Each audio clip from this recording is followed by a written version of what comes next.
नमस्कार। आज आप सुनेंगे केशव प्रसाद मिश्र का उपन्यास कोहबर की शर्त का खंड 3। आइए प्रारंभ करते हैं। कंजूसी के लिए काका गांव भर में प्रसिद्ध थे। भैवदी में गांव के लगभग सभी घरों में भोज भात खा चुके थे। खान पान तो दोनों ओर से चलता है। इसी बात को लेकर गांव के लोग काका को अक्सर टोका करते कि घर घर घूम के तो खूब खा आते हो, कभी खिलाने का मन भी करता है। खाते समय तो मोझा बोर बोर के खाते हो, खिलाने के नाम पर बाई गुम हो जाती है। लेकिन काका पर इसका कोई असर न था। टोकने वालों में अनिरुद्ध मुंहफट, लेकिन उसको बिना दो चार गाली सुनाए काका पास में बैठने ही न देते। लेकिन ओंकार के तिलक के दिन काका के घर ना जाने कहाँ की रौनक आ गई। बाहर भीतर से लिप पुत कर मकान जगमगा गया। सवेरे ही मकान के आगे नीम के पेड़ से लाउड स्पीकर से गाने निकलने लगे। गांव की गली गली से लड़के काका के घर की ओर दौड़े चले आए। बजाने वालों को चारों ओर से घेर कर डट गए। गांव में जिसके साथ खान पान की भेवदी थी, उसके घर खाने का न्योता हो गया। जिसके साथ ना भी थी, काका उसके घर जाकर स्वयं जाकर न्योता दे आए। छोटे से बड़े सभी घर जनवा का न्योता पहुंच गया। सांझ होते होते द्वार पर बिछी हुई चौकियां, खांटे और कुर्सियां गांव जवार के लोगों से खचाखच भर गई। काका को घूसने हंसने वालों की बोलती बंद हो गई। उनके दल वाले मुनेसर, रघुनाथ, अनिरुद्ध, राम कृपाल सभी अतिथियों के सादर सत्कार में जुटे थे। तिलक में वैद्य जी ने नगद 1,000 रुपये, कपड़े और बर्तन दिए। आंगन लोगों से ठसाठस भर गया। पीतल के गगरे, परात, हंडे और फूल के लोटे गिलास इतने चढ़े कि गांव के लोग एक दूसरे का मुंह ताकने लगे। इतना सामान गांव के कम लोगों के ही घर चढ़ा था, किंतु तिलक में गांव के किसी ने भी इतने लोगों को न्योता न दिया। सवेरे विदाई के समय वैद्य जी बारात में कम से कम लोगों को ले आने की प्रार्थना करने लगे। 15 दिनों बाद ब्याह का दिन तय हुआ। काका ब्याह की तैयारी में मन से जुटे। जवार के गांव में हाथी घोड़े वालों के पास बारात का न्योता फिरा। निश्चित तिथि पर बारात चलने को तैयार हुई। सजे हुए हाथी, घोड़े, ऊंट, बाजे और धुनके की आवाज़ से काका का द्वार गूंजने लगा। बलिहार से चौबे छपरा था ही कितना। अधिक से अधिक घंटे भर की राह। दिन डूबते भी बारात चले तो समय से दरवाजे लग जाए। सजी हुई बारात जब वैद्य जी के द्वार पर लगी तो लोगों को खड़े होने की भी जगह न मिली। बारात की शोभा देख पीली पगड़ी और धोती पहने द्वार पूजा करते हुए वैद्य जी के मन में अपार खुशी भर गई। द्वार पूजा के बाद वैद्य जी ने बारातियों को शामियाने की जगह अपने घर पर ही जलपान करा दिया। जलपान के बाद शामियाने में महफिल जमी। धराऊ रेशमी कुर्ता, मुरेठा और कंधे पर रेशमी चादर डालकर काका वर के बगल में आ बैठे। भोजन वगैरह हुआ और जल्दी ही ब्याह संपन्न हो गया। ब्याह के बाद कोहबर की रस्म पूरी करने के लिए शहबाले को भी बुलाहट हुई। शहबाला था छोटा भाई चंदन। रात के 11 बजे थे। चंदन शामियाने में सो गया था। नाव ले जाने को जगाने लगा तो उसकी आंख ना खुली। नाव तंदुरुस्त था, हट्टा कट्टा। उसने चंदन को गोद में उठाकर आंगन में लाकर खड़ा कर दिया। नींद में माता चंदन खड़े खड़े झूमता रहा। ब्याह के बाद मंडवे में से सभी आदमी हट गए। कोहबर की रस्म पूरी करने के लिए केवल औरतें रह गई। नींद में अलसाए चंदन को झकझोर झकझोर कर जगाने के लिए कई बार ओंकार ने प्रयत्न किया, फिर भी चंदन की नींद पूरी तरह नहीं खुली। दीवार से पीठ टेके चंदन को जगाने के लिए नाउन ने भी कई बार झकझोरा तो ओंकार बोला, बहुत सोता है, सो जाने पर इसको जगाना बड़ा कठिन हो जाता है। यह चौबे छपरा है पहुना, यहाँ अच्छे अच्छे की ऊँघाई टूट जाती है। इनको तो मैं चुटकी बजा के जगाती हूँ। बगल में खड़ी गुंजा बोली और देखते देखते पानी भरे हुए कंडाल में से एक पुरवा जल निकाल चुल्लू में भरकर उसने छप से चंदन की आंखों पर मार दिया। नींद में माती आंखों पर ठंडा पानी पड़ा तो चंदन ने आंखें खोली। देखा पहुना, गुंजा फिर बोली। बाप रे बाप, हर घड़ी लुत्ती की तरह फर फर उड़ती है। चीन लो बबुआ, यह तुम्हारी साली है गुंजा, नाउन बोली। आधी रात बीत रही थी। आंगन में जलने वाले 2 पेट्रोमैक्सों में से एक की रोशनी कम हो गई, इसीलिए पहले से कुछ अंधेरा हो चला था। रूपा ओंकार से गठबंधन के लिए झुकी, उसके पीछे खड़ी थी। नाउन ने जल्दी करने को कहा तो गुंजा बोली, अभी तो चुमावन बाकी है। चुमावन अब कोहबर में होगी, यहाँ नहीं। चलो पहले कोहबर पूज लेने दो। अन्य लड़कियों के साथ गुंजा पहले ही कोहबर के द्वार पर जा खड़ी हुई। द्वार रोके रहने से ओंकार को भी रुक जाना पड़ा। ओंकार बगल में चंदन, पीछे रूपा और नाउन सभी रुक गए। द्वार रोके चौखट पर खड़ी गुंजा की ओर ओंकार ने ताका तो बोली, यह कोहबर का द्वार है। यह कोहबर का द्वार है पहुना, इसे ऐसे नहीं लांघने पाओगे, यहाँ द्वार पड़ना पड़ता है। बात न समझ पाने के कारण ओंकार ने गुंजा की ओर फिर से देखा तो बोली, पढ़े लिखे हो तो कोई दोहा, सवैया या कविता सुना दो। हाँ बचवा, कुछ सुना दो, कोहबर के द्वार की रस्म पूरी हो जाए। सास जी यहाँ दामाद को पैसे देती है, बगल में खड़ी हुई एक अधेड़ औरत ने कहा। आंखें नीची कर ओंकार कुछ सोचने लगा, किंतु चंदन कुछ सोचते हुए गुंजा को निहारने लगा। ओंकार की चुप्पी पर लड़कियों ने सम्मिलित चोट की।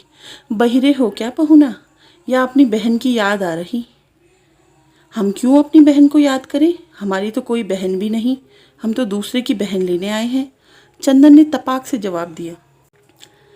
फव्वारे की तरह सभी औरतों के मुंह से एकाएक हंसी फूट गई। बाप रे, बड़ा तेज है यह लड़का। 2-3 लड़कियां बोली, तुम्हारे भाई कुछ पढ़े लिखे तो है नहीं, अब तुम बोलो, गुंजा ने चंदन को ताकते हुए कहा। ब्याह के पहले यह पता नहीं लगाया था, चंदन ने भी चट से प्रश्न किया। तो क्या हुआ, पहले नहीं लगा तो अब सबके बीच में पता लग जाएगा। तुम्हारा ब्याह अभी हुआ नहीं, तुम ही पढ़ लो, गुंजा बोली। पढ़ लो बचवा, तो तुम्हारा ब्याह गुंजा से हो जाएगा, पास में खड़ी हुई 50 साल की एक स्त्री बोली। जोड़ी भी अच्छी रहेगी। बरकन्या ने ब्याह के पहले ही एक दूसरे को देख भी लिया। तभी ओंकार ने कोई सवैया बुदबुदा दिया। सास ने ओंकार के हाथ में रुपए दिए तो गुंजा बोली, और सहबाला? सहबाला कुछ नहीं पड़ेगा, चंदन बोला। पढ़ना पड़ेगा, गुंजा अकड़कर बोली। तुम तो हमारे स्कूल के मास्टर साहब की तरह हुक्म चला रही हो। और क्या, तुम्हारे मास्टर से मैं कम थोड़ी ही हूँ। हमारे कहने से दुआर पढ़ो। एक अंगुली से अपनी गर्दन ठोकती हुई गुंजा रोब से बोली, पढ़ो तो रुपए मिलेंगे। अच्छा बचवा, तुम ऐसे ही रुपए लो, चलो घर में। गुंजिया छोड़ द्वार, देर हो रही है, गुंजा की माँ बोली। देखा, रुपया तो चट से ले लिया, गुंजा बोली। चंदन मुस्कुराने लगा। लड़कियां हट गई। ओंकार, चंदन, रूपा कोहबर में घुसे। 15-20 औरतों के बैठने लायक छोटा सा घर था। दरवाजे के सामने वाली दीवार के पास मिट्टी का रंगा हुआ सफ़ेद कलश रखा था। कलश के मुंह पर आम के हरे हरे पल्लव और पल्लव के ऊपर कलश का मुंह ढकने वाली छोटी ढकनी में भरा हुआ जौ और जौ के ऊपर घी से भरा एक दीप जल रहा था। कलश के पीछे की दीवार लगभग 2 हाथ लंबाई चौड़ाई में गोबर से लिपी थी, जिस पर चूने से हाथ की कई थापें पड़ी थी। बगल में फूल की एक नई थाली में पूजा का सामान, अक्षत, रोली, दही, गुड़ रखा था। जौ वाली ढकनी में जलती अगरबत्तियों की महक से पूरा घर सुवासित हो रहा। चूंकि इस घर में केवल औरतें ही रहती हैं, इसीलिए पूजा का काम नाउन और पुरोहित की पत्नी करा रही थी। कलश के सामने ओंकार के बाईं ओर रूपा और दाईं ओर चंदन बैठे हैं। इन तीनों को घेर कर बैठी लड़कियां और कुछ स्त्रियां। पूजा 15 से 20 मिनट में समाप्त हो गई तो गठबंधन खोलकर रूपा को उठाकर नाउन घर के बाहर ले गई। इसके बाद पंडिताइन भी उठती हुई बोली, अच्छा अब हम लोगों का काम तो खत्म हुआ, बाकी रस्म तुम लोग पूरी करो। पंडिताइन के साथ प्रौढ़ स्त्रियां भी बाहर निकल गई। रह गई गुंजा की सखियां और अगल बगल के घर की बहुएं। गुंजा, पहचानती हो इनको? एक लड़की ने चंदन की ओर इशारा किया। गुंजा मुस्कुरा पड़ी। यही है नाव वाले? हमें याद है, गुंजा बोली। अरे बाप रे बाप, बोलने वाली लड़की ने आंचल से अपना मुंह तोप लिया और गुंजा झटके से बाहर हो गई और मिनट भर में पलटकर ओंकार के पीछे खड़ी हो उसके आगे हाथ में एक सुपारी बढ़ाती हुई बोली, पहुना, यह पूजा की सुपारी, इसे मुंह में रख लो। ओंकार गुंजा की हथेली से सुपारी ले अपने मुंह में रखने ही जा रहा था कि चंदन एकाएक बोल पड़ा, नहीं नहीं भैया, मुंह में ये सुपारी मत रखना। वाह वाह, तुम मना क्यों करते हो? यह कोहबर की रस्म है, गुंजा कृत्रिम रूप दिखाते हुए बोली। कोहबर में जूठी सुपारी खिलाने की रस्म है? चंदन गुंजा को ताकते हुए बोला। जूठी? किसकी जूठी? तुम्हारी बहन की। बिहार के दिन लड़की दिन भर मुंह में सुपारी रखती है, मुझे मालूम है, किसी और को चराना। सारी लड़कियां हंस पड़ी। बाप रे, ये तो हर बार हरा देते हैं। गुंजा फिर कमरे से बाहर हो गई। चंदन पर फिर नींद का नशा चढ़ने लगा। वह रह रहकर झपकियां लेने लगा। ओंकार ने उसे एक दो बार जगाया, लेकिन चंदन अपने को रोक ना पाया और दीवार के सहारे उठंग गया। गुंजा फूल की एक थाली चावल से भरकर ले आई और दूसरी खाली। चंदन को देखते हुए बोली, अरे सो गए? पहुना, तुमने भी नहीं रोका? और चंदन को झकझोरती हुई बोली, ए, यहाँ सोने आए हो क्या कि बतियाने? मुझे ऊँघाई आ रही है। ऊँघाई आ रही है तो यहाँ सोने को नहीं मिलेगा।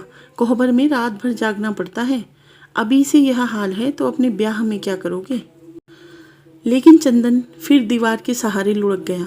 अच्छा बच्चों, तो यह लो। और गुंजा ने बगल के लोटे में से एक चुल्लू पानी लेकर चंदन की नींद में माती आंखों पर छप से मार दिया।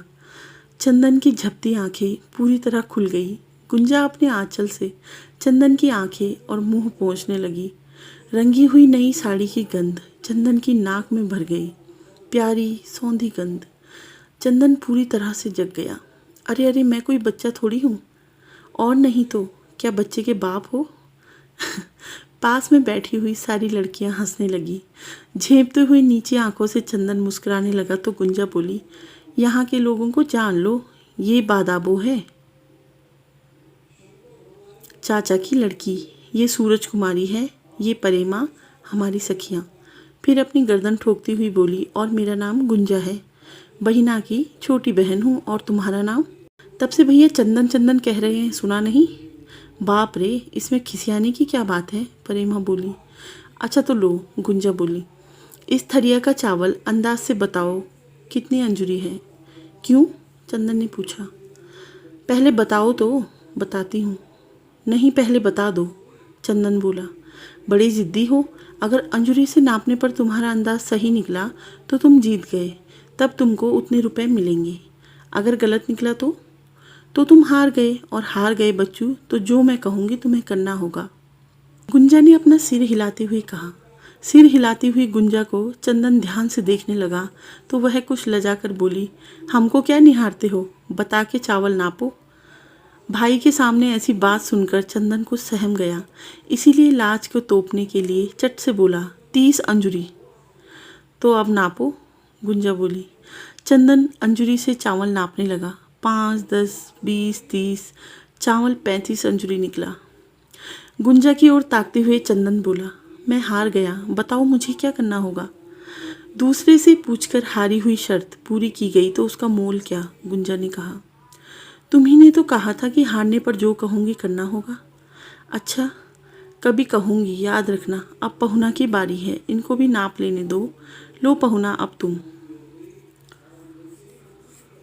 तभी गुंजा की माँ 2 थालियों में खाना लेकर आ पहुंची और एक थाली ओंकार और दूसरी चंदन के आगे रखती हुई बोली, रात भर यही होगा कि लड़के कुछ खाएंगे पिएंगे भी। मैं ना देखूँ तो इस घर में एक खर भी इधर से उधर ना हो। रूपा का भरोसा था सो चल दी, अब रह गई गुंजा, देखे नाव कैसे पार लगती है। गुंजा लोटा गिलास में पानी लेने चली गई।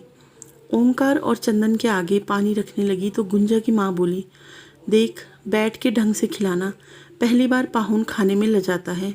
मैं जाती हूँ, भंडार सूना पड़ा है, सभी चीज़ें जहाँ की तहाँ पड़ी हैं। ओंकार ने 2 पूरियाँ रखकर बाकी निकाल ली। चंदन की थाली में 4 थी। ओंकार तो दोनों खा गए, पर चंदन 1.5 पूरी खाकर थाली अलग सरकाने लगा तो गुंजा ने थाली रोक दी। वाह रे बबुआ, यही मर्द बनते हो क्या? चंदन बोला कि 4 पूरियां तक नहीं खा सकते, अब यह प्रसाद किसके लिए छोड़ते हो? तुम्हारे लिए, चंदन ने धीरे से कहा। पास बैठी हुई लड़कियां मुस्कुराती हुई गुंजा का मुंह ताकने लगी, जो चंदन के इस उत्तर से एकाएक हल्के गुलाबी रंग से भर गया था। दूसरे दिन भोर में आंगन के वातावरण में एक अजीब सी थकन और उदासी छा गई थी। रात भर के जागरण और मेहनत से घर के लोगों की आंखों में कड़वाहट भर गई, जिसको जहाँ जगह मिली वहीं ढरक गया। मंडवे से हटकर आंगन में ही खुले आकाश के नीचे एक खाट पर ओंकार और चंदन सो रहे थे। कोहबर के द्वार पर गुंजा भी उठक गई। भिनसर होते होते सबसे पहले गुंजा की माँ जगी। उसने रूपा को जगाया और उसका हाथ मुंह धुलाकर तैयार कराया। गुंजा आहट से ही जग गई। शांत सोए हुए घर में धीरे धीरे जान आने लगी। बाहर से वैद्य जी आकर बोले, दिन निकलने की घड़ी भर के भीतर ही विदाई की साइन है। तो क्या करूं? गुंजा की माँ झनक कर बोली, रूपा को तैयार करो, डाल के गहने एक बार अपने से सहेज कर ताला बंद कर चाबी रूपा को सौंप दो। गुंजा से कह दो पाहुन को जगा दे, साइद के भीतर भीतर ही मंडवा हो जाना चाहिए। और वैद्य जी बाहर चले गए। बहन को ठीक ठाक करके गुंजा ने ओंकार को जगाया। ओंकार तो उठ गया, लेकिन चंदन सुख बुगाता ही ना था। जिसका विवाह हुआ वह तो उठ बैठे, और ये हैं जो कुंभकर्ण की नींद सोए हैं, देह में जैसे सांस परान नहीं। क्या सवेरे सवेरे बकने लगी? गुंजा की माँ पास आती हुई बोली। फिर पानी से हाथ गीला कर चंदन की आंखों पर फेरती हुई बोली, उठो बचवा, बिहान हो गया, हाथ मुंह धो। कपार मुड़ा के तो एकदम सब बम बोले बने हैं। गुंजा हंसती हुई बोली। चंदन बैठकर आंखें मल रहा। ओंकार उसे लेकर शामियाने में चला आया। घंटे भर में ओंकार और चंदन की आंगन में फिर बुलाहट हुई। मंडवे के नीचे एक पलंग पर बढ़िया गलीचा बिछा हुआ और गांव घर की ढेर सारी ब्याही कवारी लड़कियां, बहुएं चारों ओर से उसे घेर कर खड़ी हुई। जलपान के बाद सास ने ओंकार के हाथ में 25 रुपए और चंदन के हाथ में 11 रुपए दिए। उसके बाद वर देखने को आई हुई भवेदी की औरतों ने एक एक 2-2 रुपए ओंकार और चंदन को देने शुरू किए। ओंकार और चंदन के आगे काफ़ी रुपए जमा हो गए। गांव की औरतें जब रुपए दे चुकी तो अंत में गुंजा ने चंदन के हाथ में रुपए से भरा बुना हुआ जालीदार बटुआ थमा दिया और अलग खड़ी हो गई। और बहनोई को गुंजा की ओर ताककर एक औरत बोली। बगल में खड़ी हुई गुंजा की भौजाई लगने वाली एक बहू बोली। खड़ी हुई औरतों में हंसी फूट गई। चंदन ने हाथ का बटुआ आगे गलीचे पर रख दिया। इसे खोल के बताओ कि कितने रुपए हैं। धरने को नहीं दिया? गुंजा कुछ अकड़ कर बोली।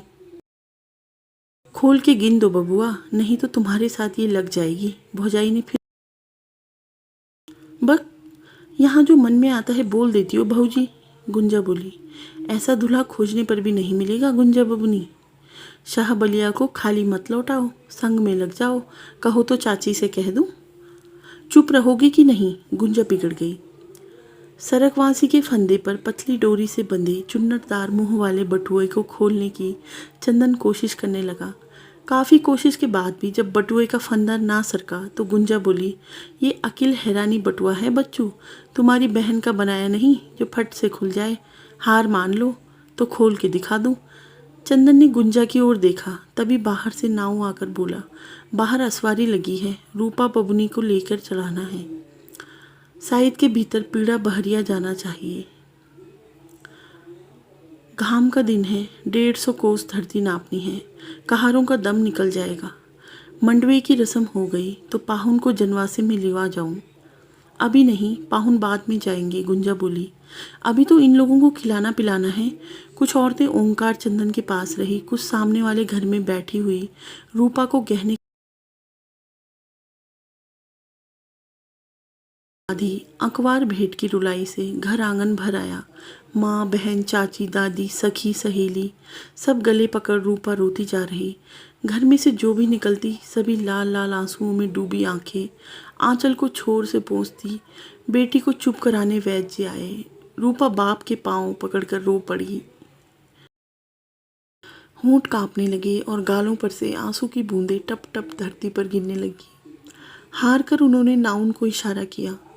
नाउन ने दोनों कंधे पकड़कर रूपा को अलग हटाया और चादर ओढ़कर द्वार पर लगी डोली में बिठाने चली। आगे रूपा, पीछे पकड़े हुए नाउन के चारों ओर से घेरकर गांव टोले की लड़कियां, सभी की आंखें भरी हुई, सभी के चेहरे उदास।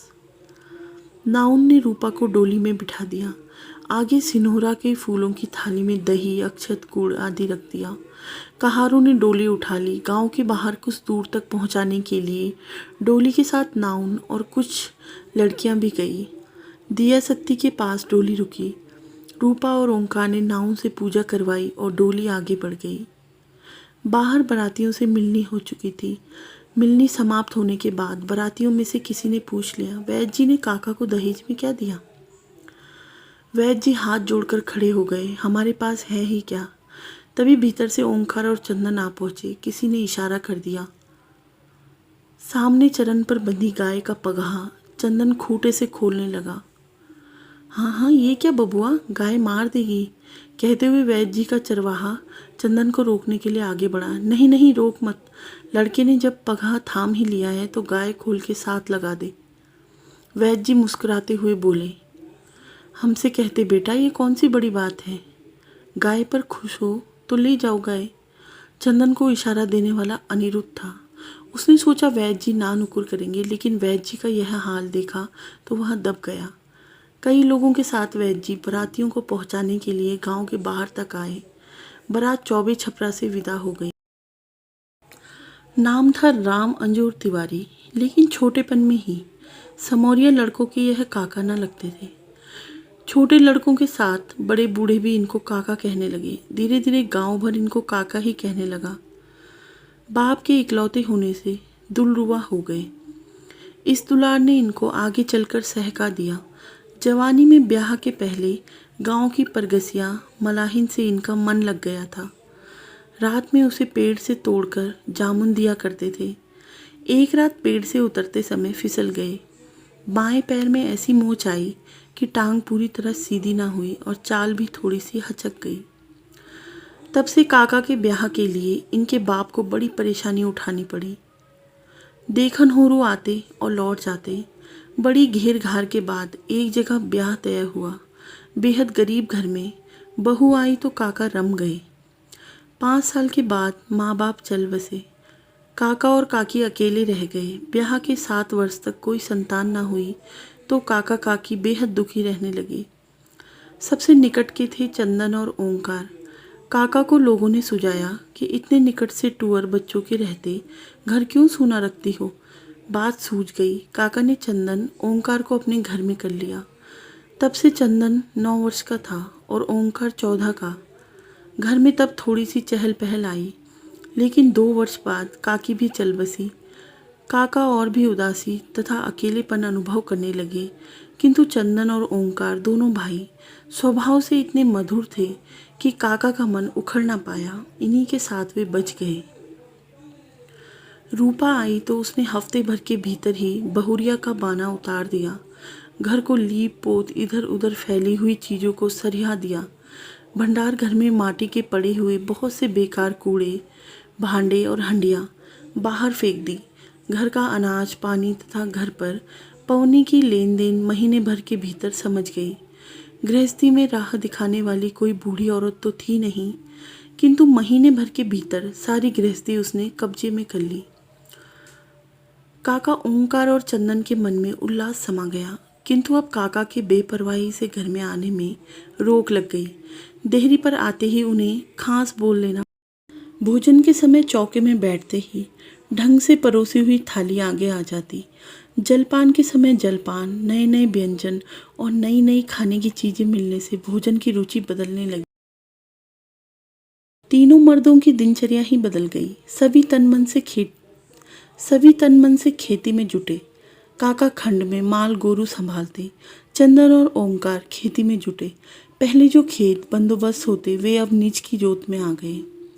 काका का हिस्सा शामिल हो जाने से एक हल बाहर ओंकार और चंदन ने और भीतर रूपा ने वर्षों से इस उजड़ी वीरान गृहस्थी को नए सिरे से बसाकर हरा भरा कर दिया। एक बढ़िया गाय और 2 बैल द्वार पर बंध गए। काका को इधर उधर घूमने की फुर्सत कम मिलने लगी तो भीतर से कुछ व्यग्र रहने लगे, किंतु घर की व्यस्तता के सुख ने उन्हें भटकने न दिया।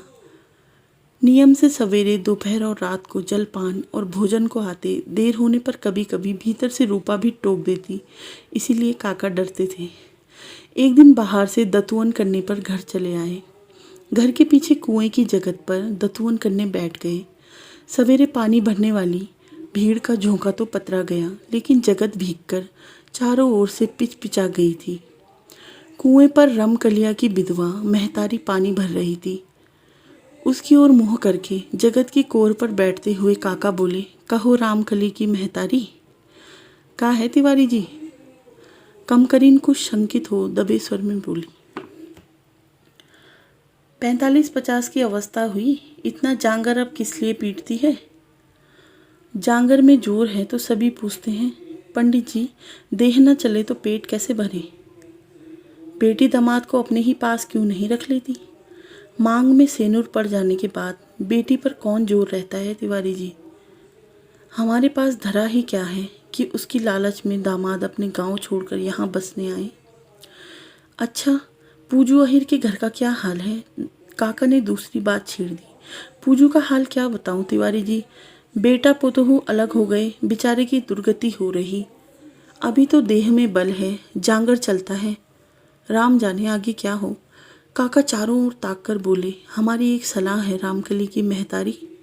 कौन सी सलाह तिवारी जी? काका दतुअन चीरकर जीभ छिलने लगे, फिर कुल्ला करके सिर पर बंधे अगोचे से मुंह पोंछते हुए बोले, पूजू 50 का हुआ होगा, तुम 45 की। तुम पूजू के घर बैठ जाओ तो कैसा रहेगा? दोनों के बाकी दिन भी चैन से कट जाएं। काका की बात पूरी भी ना हो पाई थी कि कहारिन गरज पड़ी, ए लंगड़, इसी नीयत से तुम्हारी मेहरारू मर गई, औलाद का मुंह तक देखने को नहीं मिला।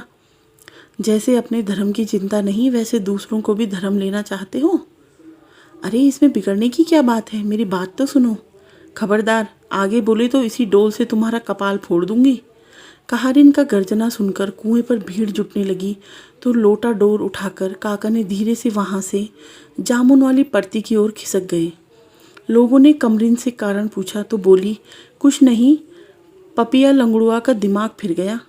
ऊहे ना पूछे, मैं दुल्हा की चाची, सलाह देता फिरता है। आप सुन रहे थे केशव प्रसाद मिश्र का उपन्यास कोहबर की शर्त का खंड 3। अगला खंड सुनने के लिए चैनल को सब्सक्राइब, वीडियो को लाइक और शेयर करना ना भूलें। धन्यवाद।